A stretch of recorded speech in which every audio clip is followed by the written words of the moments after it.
Good day and welcome to the CRH second quarter 2025 results presentation. My name is Krista and I will be your operator today. All lines have been placed on mute to prevent any background noise. After the speaker's remarks, there will be a question and answer session. If you would like to ask a question, please press star and then the number 1 on your telephone keypad at any time. If you would like to withdraw your question, it's star followed by the number 1 again. At this time, I'd like to turn the conference over to Jim Mintern, CRH Chief Executive Officer, to begin the conference. Please go ahead, sir.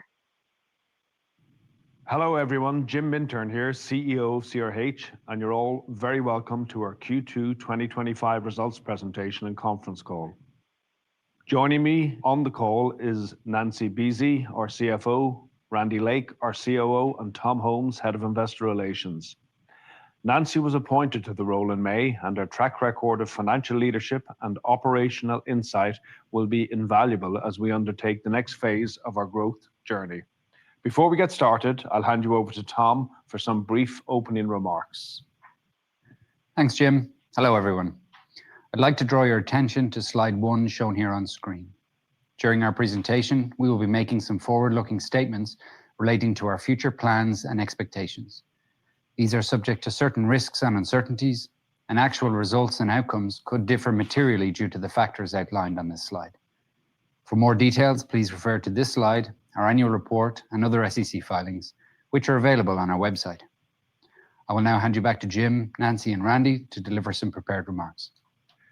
Thanks, Tom. Over the next 20 minutes or so, we will take you through a brief presentation of our results for the second quarter of the year, highlighting the key components of our operating performance, our recent capital allocation activities, as well as provide you with an update on our expectations for the year as a whole. We will also spend some time discussing our strategy and how we have positioned our business to deliver further growth and value creation going forward. At the outset on slide 3, let me take you through some of the key messages from our results. We are pleased to report a record second quarter performance underpinned by the execution of our proven strategy and uniquely connected portfolio, which continues to deliver value for our shareholders. We have also been actively reinvesting in our business and allocating capital towards attractive, high-growth markets benefiting from secular tailwinds. In the year to date, we've invested approximately $1.7 billion across 19 bolt-on acquisitions and growth CapEx investments across our business, and we have a strong pipeline of further growth opportunities in front of us. We also recently announced an agreement to acquire Eco-Material Technologies, a leading supplier of supplementary cementitious materials in North America, for a total consideration of $2.1 billion. This is a unique opportunity to accelerate our cementitious growth strategy, which we believe will deliver significant incremental long-term value for our shareholders. And I will take you through that in further detail a little later. Looking ahead to the remainder of the year, underlying demand across our key end-use markets remains positive and our backlogs are ahead of prior year. Based on current market conditions and the momentum we see across our business, we are pleased to raise our financial guidance for 2025. Assuming normal seasonal weather patterns and no major dislocations in the political or macroeconomic environment, we expect full-year adjusted EBITDA to be between $7.5 and $7.7 billion, representing 10% growth at the midpoint and another strong year of delivery for CRH. Turning now to slide 4 and our financial highlights for the second quarter. Overall, a strong performance with revenues, adjusted EBITDA, margin, and diluted EPS all at record levels and well ahead of the prior year period. Total revenues of $10.2 billion represent a 6% increase over the prior year, supported by favorable underlying demand, positive pricing momentum across our business, and strong contributions from acquisitions. This enabled us to deliver $2.5 billion of adjusted EBITDA in the quarter, a 9% increase over the prior year. I am also pleased to report a further 70 basis points of margin expansion, demonstrating our relentless focus on continued operational excellence and strong cost management across our business. All of this translated into further growth in our diluted earnings per share, up 3% on the prior year period. Now I will hand you over to Randy to take you through the operating performance of each of our businesses. Thanks, Jim. Hello, everyone. Turning to slide 6 and first to America's Material Solutions, which delivered further profit growth and margin expansion in the second quarter, driven by the continued execution of our strategy, increased operational efficiencies, and contributions from acquisitions. Despite contending with some adverse weather conditions which impacted activity levels, I'm really pleased with our teams and how they were able to quickly adapt to the stop-start nature of the season, controlling and pacing our costs to optimize our operations, resulting in total revenues and adjusted EBITDA 2% and 4% ahead of prior year, really highlighting the resiliency of our business. In Essential Materials, second quarter revenues were 4% ahead, supported by increased volumes and positive pricing momentum in both aggregates and cement. Aggregates pricing increased by 4% compared to the prior year, or 7% on a mix-adjusted basis. Cement pricing increased by 2%, reflecting regional variances across our operating footprint. In Road Solutions, Q2 revenues were 2% ahead despite weather-impacted activity levels, benefiting from our national scale and diversification. And we'll discuss the strengths of our fully connected roads offering in further detail later. In terms of the demand environment, the underlying backdrop across our key markets remains robust. Infrastructure, our largest end market, continues to be underpinned by state and federal funding through the IIJA. Less than 40% of IIJA highway funding has been deployed to date, highlighting the significant runway we still have ahead of us. State funding is also strong, with transportation budgets for fiscal year 2026 expected to increase by 6% over the prior year. As Jim mentioned earlier, looking ahead to the remainder of the year, I'm encouraged by the positive momentum in our backlogs, which are ahead in both revenue and margin.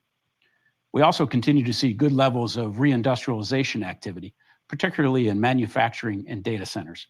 These large-scale, highly specified projects are an excellent fit with our connected portfolio, enabling us to not just provide the essential materials, but also the water and energy infrastructure critical to these types of facilities. And you can see this coming through in the performance of America's Building Solutions on slide 7, where our business delivered strong profit growth driven by good underlying demand and commercial management. Second quarter revenues for our Building and Infrastructure Solutions business were 3% ahead, supported by robust demand in our key markets of data centers, water, and energy infrastructure. Our Outdoor Living Solutions business also continues to benefit from its large exposure to more resilient residential repair and remodel activity, with Q2 revenues 2% ahead of the prior year. For America's Building Solutions overall, total revenue growth of 2% translated into a 5% increase in adjusted EBITDA and a further 70 basis points of margin expansion. Moving to International Solutions now on slide 8, where our business also delivered a strong second quarter performance supported by improving demand environment, further pricing momentum, and operational efficiencies. On the back of a 13% increase in revenue, we delivered a 23% increase in adjusted EBITDA and a further 170 basis points of margin expansion. In Central and Eastern Europe, we continue to experience positive underlying demand and early signs of recovery in new build residential activity. While in Western Europe, activity levels continue to be supported by infrastructure and non-residential demand. Our results also reflect the acquisition of Adbri last year, and I'm pleased to report that the business is performing well, with commercial and operational synergy realization ahead of our original expectations.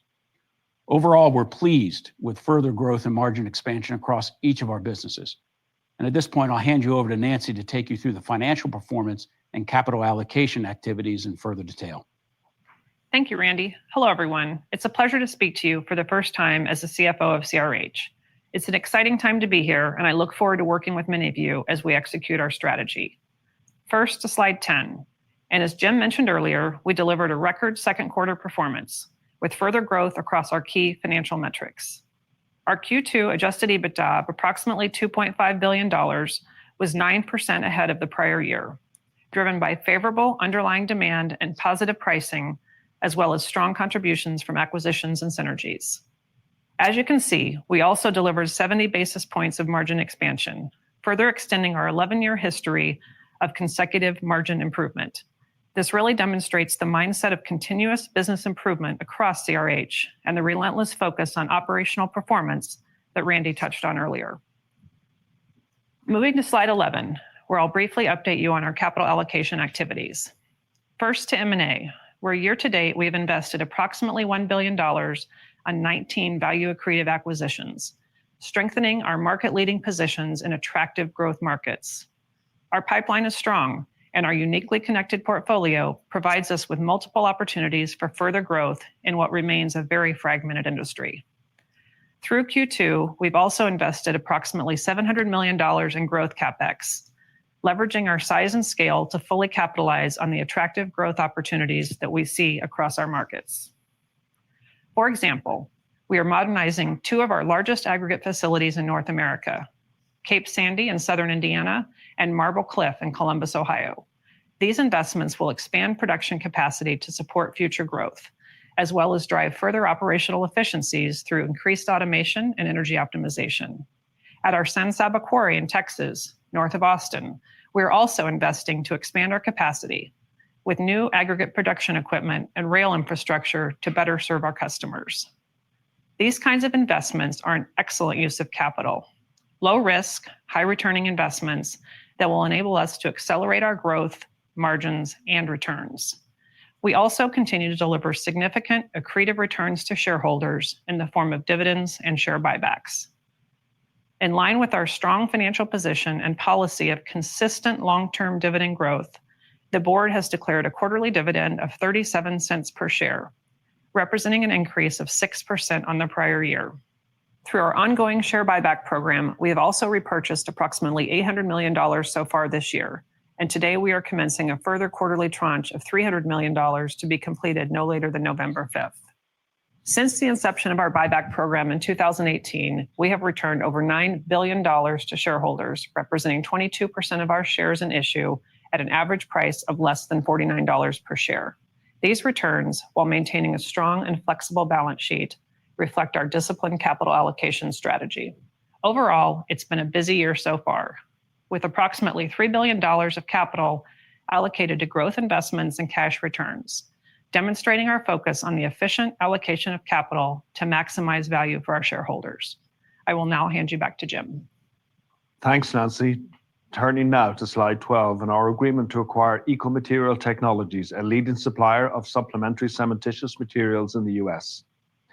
This proposed acquisition enables us to expand our cementitious products offering to our customers while also expanding our customer base, putting us at the forefront of the transition to next generation cement and concrete, both essential materials with strong growth tailwinds. Together with our existing cement operations, the addition of 10 million tons of high quality SCMs would significantly strengthen our position as a leading cementitious player in North America with approximately 25 million tons of combined annual production. This is an excellent strategic fit and highly complementary to our existing platform.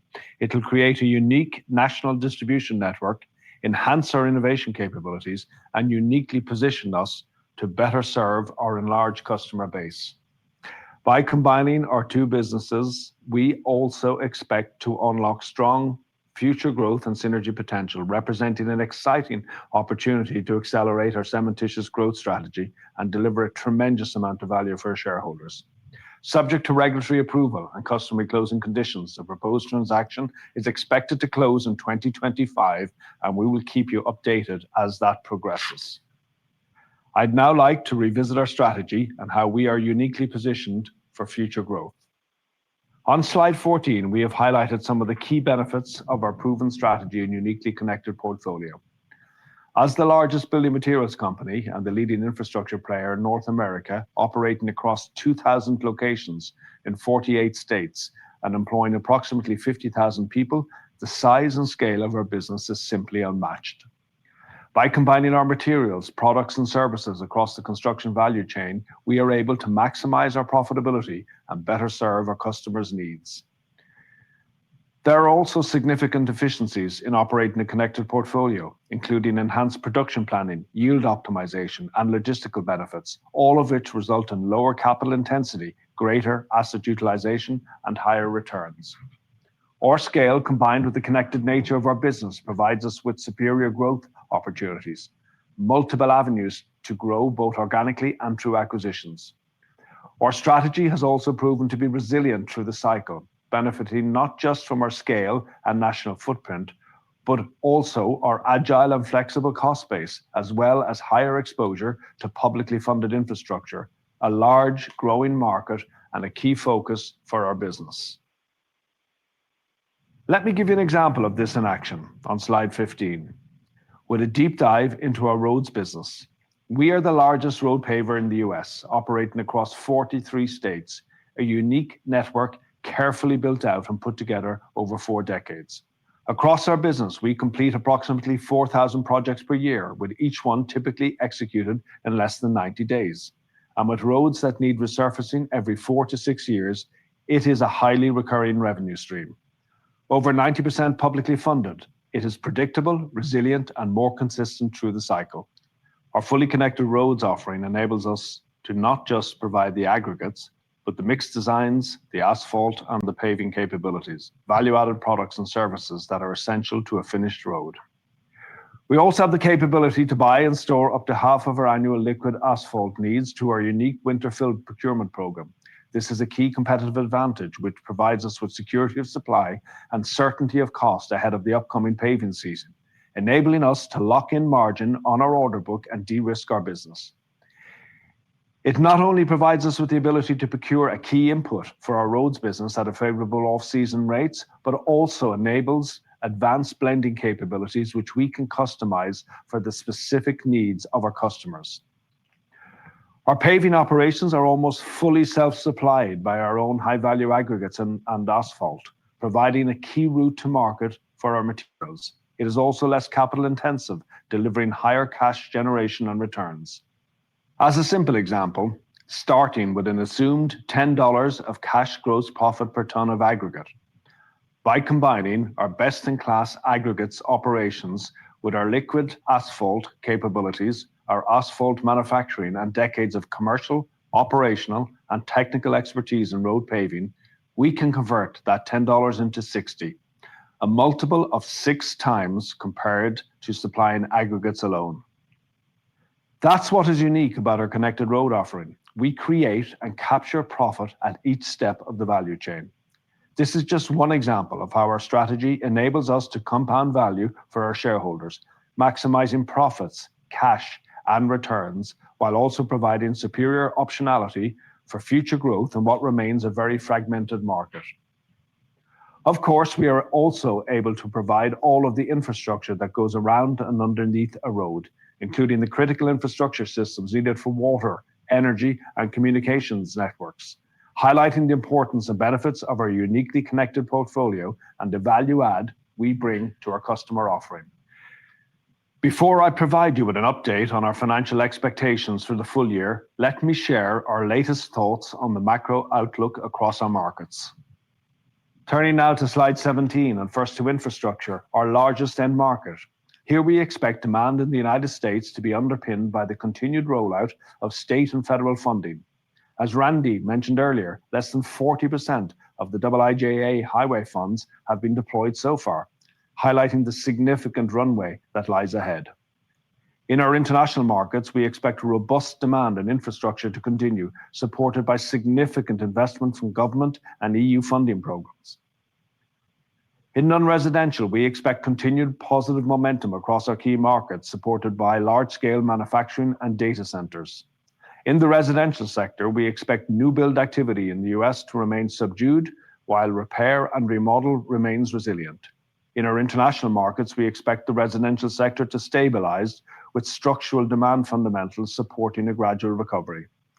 As we have said in the past, we believe the long-term fundamentals for residential construction remains very attractive, supported by favorable demographics and significant levels of underbuild.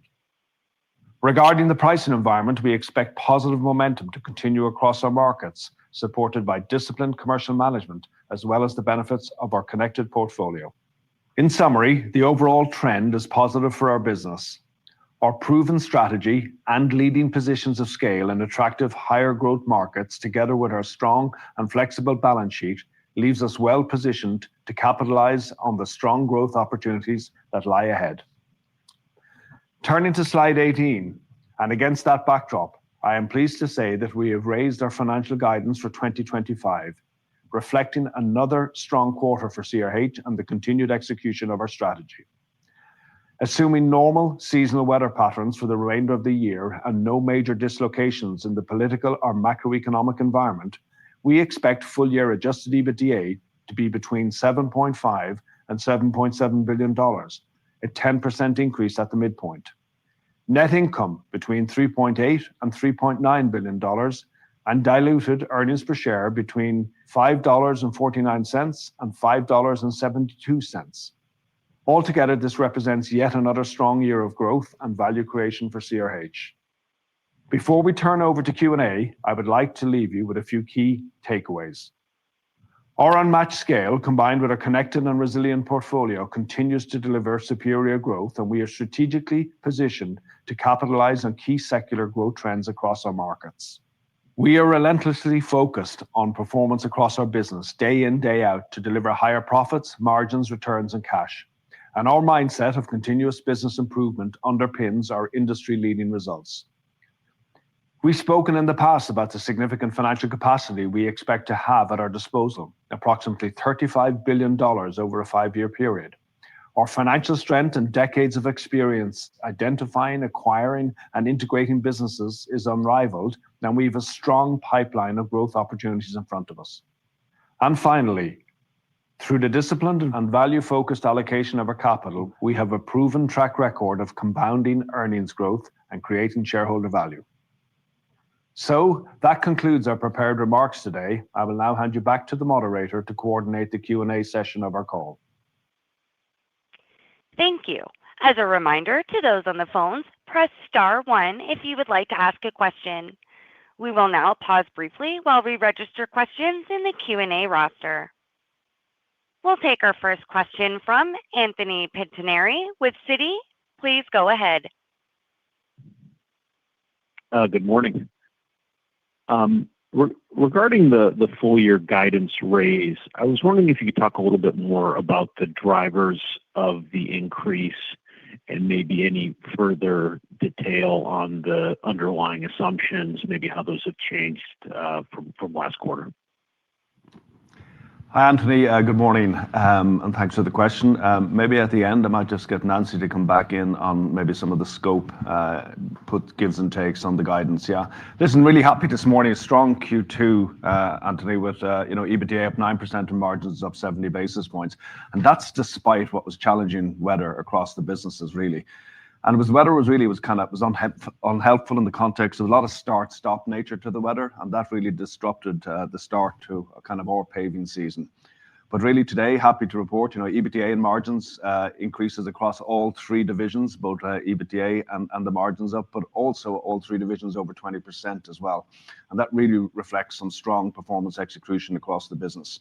And with that, a strong first half performance with EBITDA up 10% year on year. Now, if you look at the kind of underlying activity what's driving that, infrastructure remains robust still for us. We've less than 40% of the IIJA bill yet spent.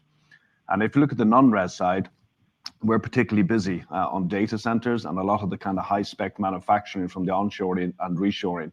And given the scale and presence of our business, there's not really many large projects across the country that we are not touching in some ways. And that's not just our ags or our concrete or our cement, but actually a lot of our infrastructure products too, in the kind of water, energy and communication side. And we're often the very first people on those sites. So when we got to the end of June, our backlogs are good. They're good in terms of volumes, they're good in terms of margins. And we saw that particularly in July when the weather started to cooperate. July volumes are up double digits in terms of aggregates, and indeed our asphalt, with a really strong recovery in our organic volumes in July. So once the work was there, once the weather cooperated, the work was there to be done.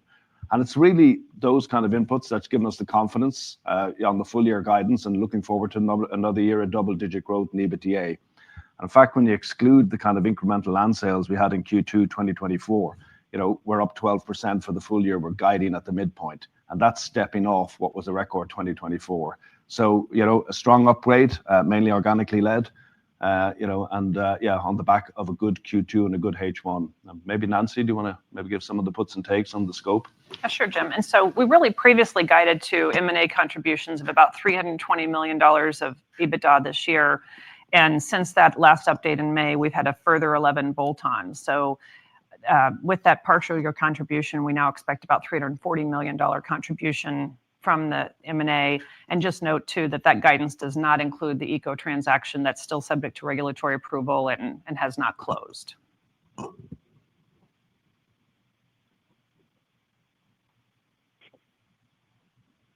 Your next question comes from the line of Trey Grooms with Stephens. Please go ahead. Hey, good morning, everyone. Thanks for taking my questions. Digging in just a little bit deeper on the guidance and expanding on the last question, could you update us, even more specifically on what you're expecting for U.S. cement and aggregates for the full year, specifically, on the volume and pricing for both segments there, because they both seem to be trending pretty strong. Yeah, good question. Thank you for that, Randy here.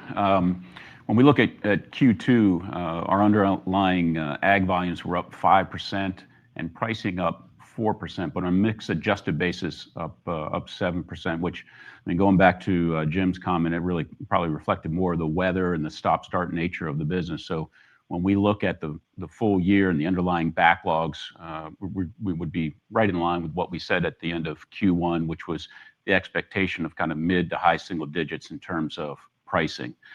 When you look at cement, I'm really pleased to see kind of the work the teams have done there. Volumes up 1%, pricing up 2%. There certainly are regional differences in terms of the pricing environment. But what I like in terms of our business is really the portfolio, where we play in the specific geographies. I think that's a strategic advantage.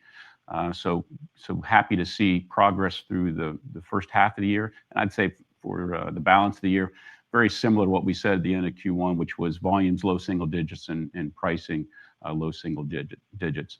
But that's really supported by the backlog. So it gives us a lot of comfort when Jim spoke to that, both on a volume standpoint and margins. So really good visibility for the balance of the year. So really expect a continuation of the good progress we made in H1.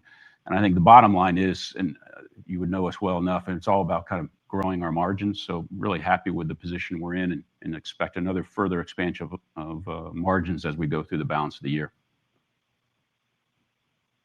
All right. Thanks for the color on that, Randy. I'll pass it on. Best luck.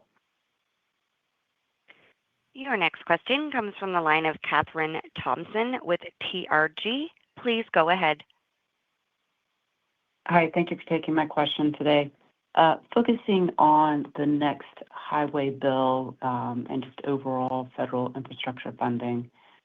Most states have done a really great job of fundamentally changing tax structure, but still, we're looking forward to that next highway bill reauthorization.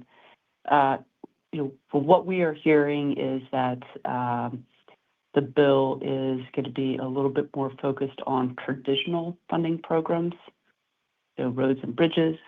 But could you give an update on current trends and prospects for the replacement of the bill, both in terms of just the magnitude and also the mix? Thank you. Yeah, thanks for the question. I guess much in line with what you outlined, we're hearing very similar things. But I guess let me take a quick step back. The current IIJA, and Jim talked about this, less than 40% has actually hit the street in terms of spend. There's been another 20% that has been obligated. So I think in terms of historical look back in previous legislation, a very similar pattern in terms of the distribution of the dollars and much what we expected. I think everyone, at least from our standpoint, it was a 5-year bill. We expected it to be 7 years to deploy the funding, and it seems like it's headed in that direction. To your comment about the next bill, I think number one, I think there's a very supportive environment on both sides of the aisles from a legislative standpoint. Right? It's historically been a bipartisan issue. I think what's encouraging, and Chairman Graves kind of addressed this in some of the early comments and potential framework of the bill is, yes, there'll be a higher concentration from what we understand in and around the surface transportation piece of that, which is, it really works to our favor, certainly from the connected nature of our business. But I think more importantly is across the aisle, there is an understanding that they're going to have to address a new funding mechanism. And that's encouraging from our standpoint, is get clarity around where that revenue stream is going to be, something that's more sustainable in the long term. So I think the pieces, the early conversation, early momentum is coming together. You have an administration certainly that understands the value of building, understands the economic value that's driven by clarity around both federal and state funding. So in that kind of environment, I think we're going to hopefully make some good progress in early days to get clarity around the bill. And really just to wrap up, and you said it, Catherine, I'm certain the states have done a very nice job over the last 5 to 8 years in terms of taking a higher level of responsibility and being very targeted with their funding. So that combination with state and federal funding, I think, gives a clear picture in terms of long-term underlying demand. That's very helpful. And just to follow up, you noted in the release on green shoots and residential repair and remodel, and don't want that to get lost. And know there's a lot of focus on infrastructure with CRH, but could you just give a few highlights in terms of what you're seeing more specifically with the green shoots and Resi R&R? Thanks very much, and I'll hop back in the queue. Yeah, Catherine, Jim here. I suppose where we're seeing it most, and we would have called it out in the last 2 earnings calls, firstly is in our international division in kind of Central and Eastern Europe, really on the back of a more aggressive cut on the interest rate cycle in the Eurozone area. So we're certainly seeing it there. Again, from a US perspective, it's very, I would say, location specific. But I think the real challenge is with the 30-year fix still at 6.6%. It's not a demand issue.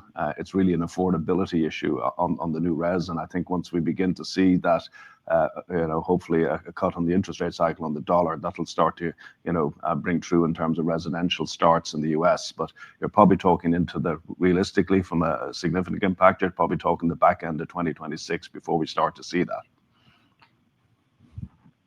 Okay, great. Thanks very much. Good luck. Thank you. Your next question comes from the line of Ross Harvey with Davy.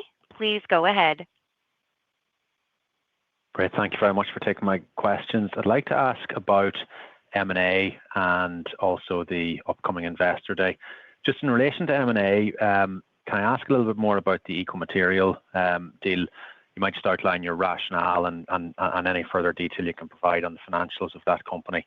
And then maybe secondly, you've obviously transacted a number of bolt-ons year to date. Is there any further color you can provide on those, or any updates you can provide on the acquisition pipeline itself?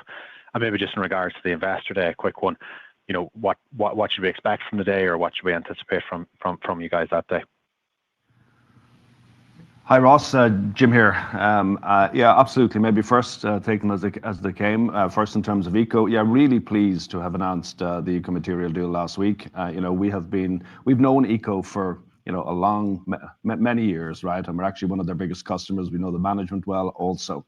And as you know, kind of a key part of our strategy over the past decade is really making sure that we're deploying capital in what are high growth markets, and then within those markets, trying to make sure that we're deploying that capital in areas and sectors that have strong secular tailwinds. And that's exactly what this is in terms of the supplementary cementitious materials, or SCM. SCM, when you look at the total US cementitious market, it's about 135 million. And within that, the SCMs are the fastest growing part of that segment. And we estimate that the actual SCMs are going to double in size between now and 2050.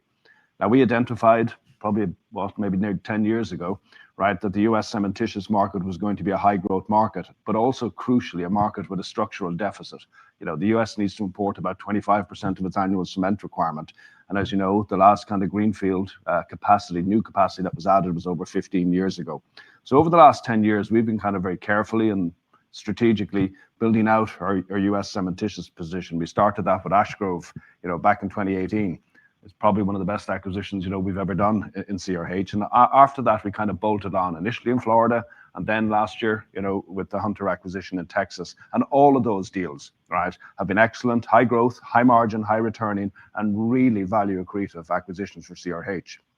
And in that context, ECO is another really strategically important acquisition for us, right? It was a unique opportunity to acquire a leading supplier of SCM with 10 million tons of annual production, which is going to increase, over the next number of years.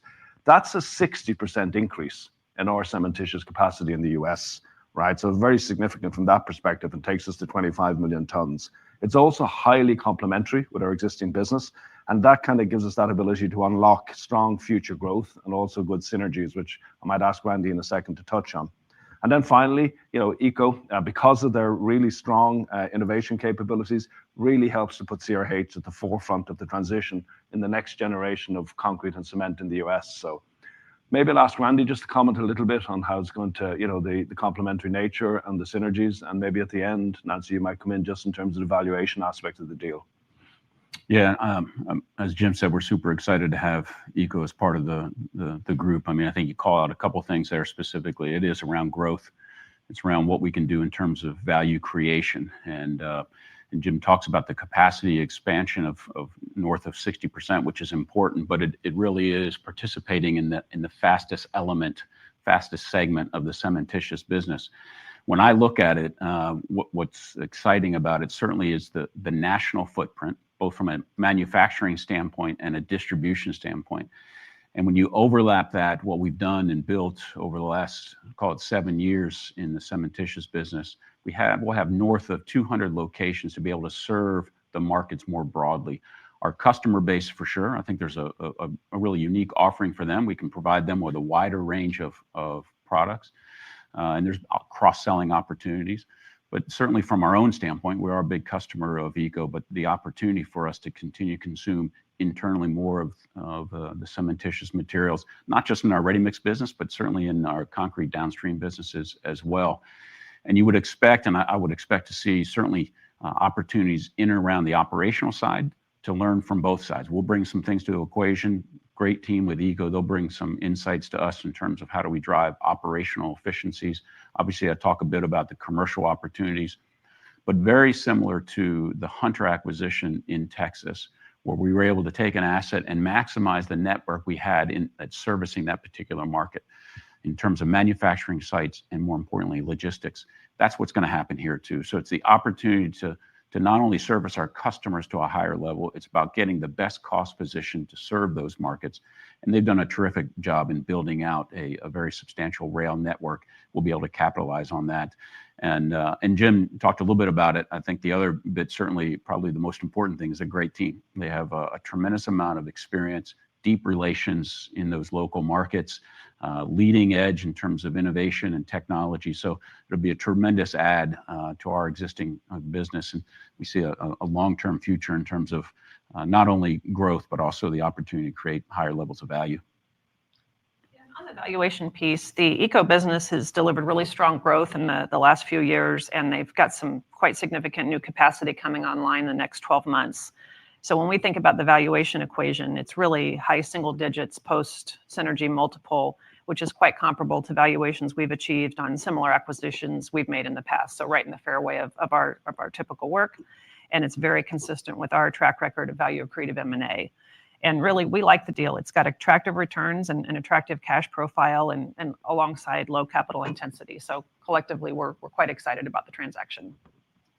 Thanks, Nancy. And Ross, then you asked generally just in terms of M&A activity in general. Yeah, we've had a really good start to the year. 19 deals, $1 billion. And that's not an unusual run rate for us. Last year, we did 40 deals last year, but the 19 deals, total billion at really attractive entry multiples is what I'd say. And it's been a busy start to the year. And what I'd say is that the pipeline is good too for the remainder of the year, right? But maybe just on them in general, there's no real change to our strategy, I would say, in terms of M&A.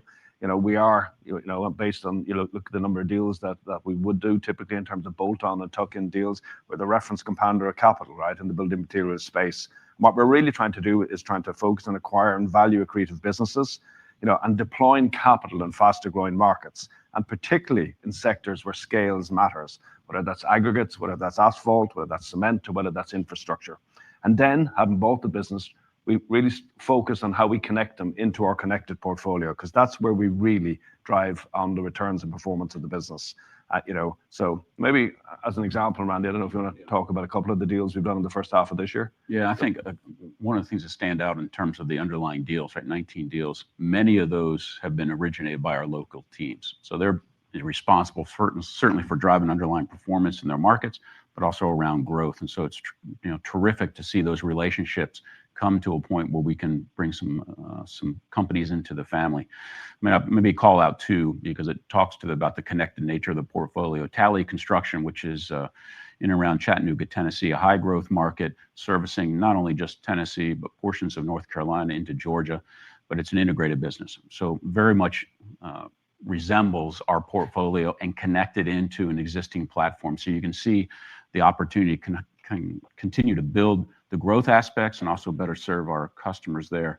JMAC Resources in the Pacific Northwest, servicing Washington, Boise, Idaho, connected business from aggregate asphalt into the paving side of the equation, really focused in and around roads. Jim talked about in opening comments about the road segment and our ability to kind of multiply earnings in that revenue stream. A great example of that deal coming together, and a deal that we've worked on for some time from a relationship standpoint. But I also think, when you look about the last 12 months, we've added roughly 15 million tons of aggregate at very attractive multiples. And it is about the connected nature. So it's not just the ag, it's the other downstream businesses that are important to us. And I think just to complement what Jim said, the pipeline is strong. So we see a lot of opportunities. We have optionality in terms of where that growth is going to come from, but excited about the way we're continue to connect our portfolio. Yeah. Ross, as Randy said, kind of pipeline strong, but we're not going to lose that financial control and discipline either, right? When we look at every deal, right? Lastly, maybe just you asked about the Investor Day. Yeah, really looking forward to it coming up at the end of next month in September. It's 2 years since we listed on the NYSE, so I think it's kind of a timely update from that perspective.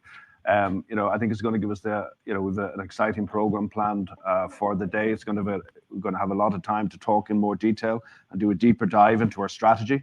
Right, we're going to have, as an example, we're going to unpack a bit more about our roads business and about our water infrastructure business. We're also going to have an opportunity to talk about, where we're going to be deploying capital into the future, right, as an organization. It's going to be an excellent opportunity to meet the wider management team as well across the business. And then also, we're going to talk about what our midterm growth ambitions are for CRH. So as I said, a good program, plenty of interaction, and lots of opportunity for Q&A on the morning. So looking forward to catching up with everybody. Thanks, Ross. Your next question comes from the line of Michael Dudas with Vertical Research Partners. Please go ahead. Good morning, gentlemen, and welcome aboard, Nancy. Thank you. Jim or Randy, maybe like this, we appreciate the update on Road Solutions. Maybe you could share how maybe Road Solutions and your critical infrastructure business, how does that pipeline look? Have you witnessed any hesitancy or delays in lettings, or have some of your customers, maybe on the private side, accelerated those plans? And in that integrated model, that also plays to some of the reshoring infrastructure opportunities that you're working on across the board? Yeah, sure, Mike. Listen, we set out this morning, we gave, I guess, a bit more detail about the roads business, right? And what you see in that road business is really the resilience, the predictability of it. 90% of it comes from public funded, and it's really, across 43 states, about 4,000 jobs a year. So it's really distributed from a risk perspective at the start of every year. When you get to the 1st of January, you have pretty good visibility as to what you should expect in terms of kind of recurring revenue, given the nature of the resurfacing of roads that's required typically every 4 to 6 years, right? From that perspective. In that light, we called it out, I think, on the guidance point. Our backlogs are good at the end of June, and they're particularly good, I guess, because of the weather interrupted nature as well of the Q2 performance, but also the underlying activity. We're still less than 40% of the IIJA spent at this stage, so we're very much in the ramp up phase of that. And as we got through into July and the weather cooperated, we were out to get out there and start paving the roads from that perspective. So, we're not seeing any delays or pushbacks on projects from that perspective. And I think, we're looking forward into 26 as well, and a continuation of a ramp up of activity from the IIJA perspective. Now, from our perspective, it's not just our kind of aggregates or our liquid or our asphalt from that position. We're also in there with our infrastructure business as well, because, underneath or around every road, you have your water infrastructure to manage stormwater, you have communications, you have energy. So that really plays into the sweet spot of our US and America's infrastructure business. So it's that connected nature of the portfolio, being able to offer the customer kind of a valued solution from that perspective. And that's what really kind of drives the performance, the resilience, and the consistency of the business. Thanks for the added perspective, Jim. Appreciate it.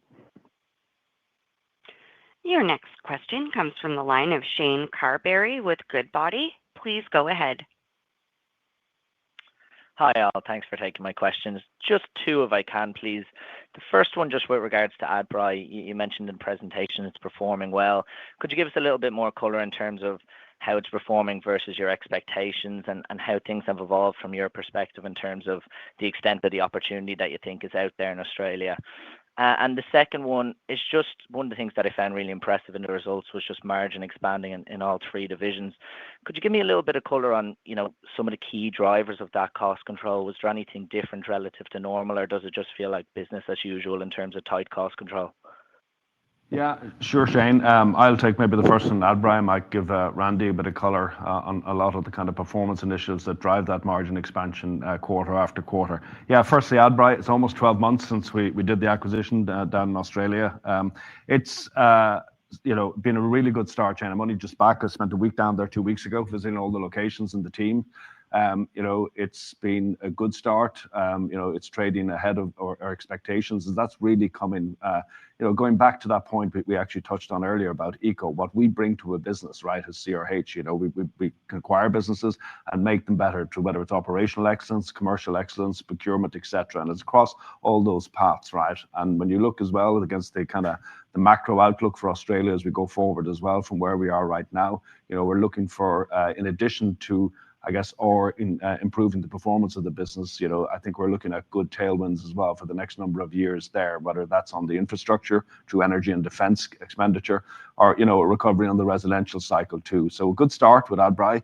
We also did a nice deal in Civil Mart, which is basically the leading Australian infrastructure business, again in water, comms and energy, very similar to your US business, and both of them have started trading well and ahead of our expectations. Randy, maybe on the performance initiatives that are driving the quarterly margins.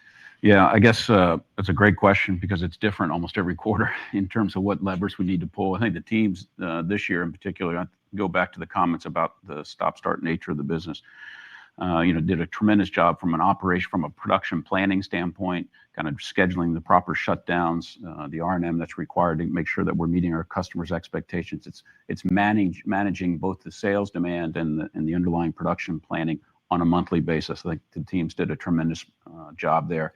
I think you got to go back maybe a number of years where over time we variabilized a lot of our cost base in all of our different manufacturing sites. So the ability to continue to focus on that has been a critical element of our performance. I think the other bit that we talked a little bit about, and Nancy highlighted in some of the comments at the beginning, was really our targeted effort as well in and around development CapEx, taking existing businesses, making them better from really the right kind of investments, whether that is through automation, technology, anything that we can do to enhance the underlying performance of the business. We charge our local companies to come back with concepts and ideas around there. So it's a combination of daily practices around operational and commercial focus, targeted CapEx. And I'd give a shout out as well to our procurement organization. We've certainly done a tremendous job over the last decade, making that a real global focus, and continue to deliver higher than our expectations would be in many of those areas. So a good overall team effort for the first half of the year. Really helpful color. Thanks, guys. Thanks, Shane. We have time for one last question. And our last question comes from the line of Garrick Chimoy with Loop Capital. Please go ahead. Oh, hi. Thank you. Two quick questions.